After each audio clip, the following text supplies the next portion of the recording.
మీ కళ్ళద్దాలిక పక్కన పెట్టేయండి. ప్రతి కంటి సమస్యకి బెస్ట్ సొల్యూషన్ ఇస్తుంది అమెరికన్ లేజర్ ఐ హాస్పిటల్. నటుడు గోవిందకు బుల్లెట్ గాయమైంది. తన ఇంట్లోనే ఆయన గాయానికి గురయ్యారు. దీంతో కుటుంబ సభ్యులు ఆయన్ను వెంటనే ఆసుపత్రికి తరలించారు. గోవింద ఒంటి నుంచి బుల్లెట్ ను తీశారు వైద్యులు. ప్రస్తుతం డాక్టర్ల అబ్జర్వేషన్ లో ఉన్నారు. ఇంతకీ గోవిందపై కాల్పులు జరిపింది ఎవరు? ఇంతకీ గోవింద ఇంట్లో ఏం జరిగింది?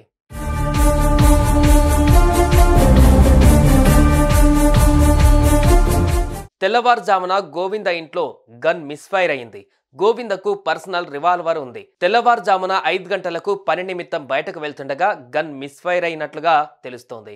రివాల్వర్ మిస్ఫైర్ కావడంతో నటుడి మోకాలలోకి బుల్లెట్ దూసుకు వెళ్ళింది. భారీ శబ్దం రావడంతో కుటుంబ సభ్యులు అప్రమత్తమై ఆయన్ను ముంబైలోని CRITI ఆసుపత్రిలో చేర్పించారు. వైద్యులు ఆయన కాలు నుండి బుల్లెట్ను తీశారు. కాగా పోలీసులు ఘటనా స్థలానికి చేరుకొని విచారణ ప్రారంభించారు. సంఘటనా స్థలానికి చేరుకున్న పోలీసులు గోవింద తుపాకీని స్వాధీనం చేసుకొని దర్యాప్తు చేపట్టారు. ఘటన ఎలా జరిగింది అనే దానిపైన విచారణ చేస్తున్నారు.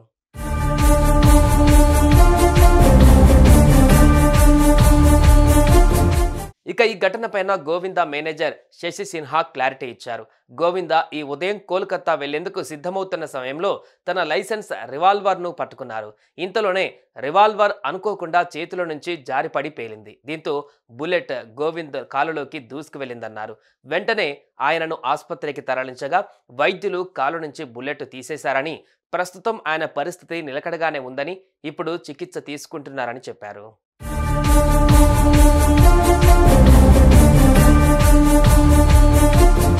ఇక మార్చిలో లోక్సభ ఎన్నికలకు ముందు ముంబైలో మహారాష్ట్ర ముఖ్యమంత్రి ఏక్నాథ్ షిండే సమక్షంలో గోవింద శివసేనలో చేరారు.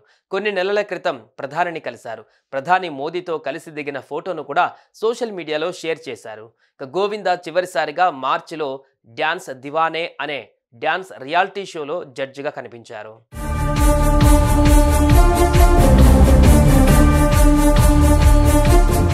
ఈ ఘటన బాలీవుడ్ లో హాట్ టాపిక్ గా మారింది.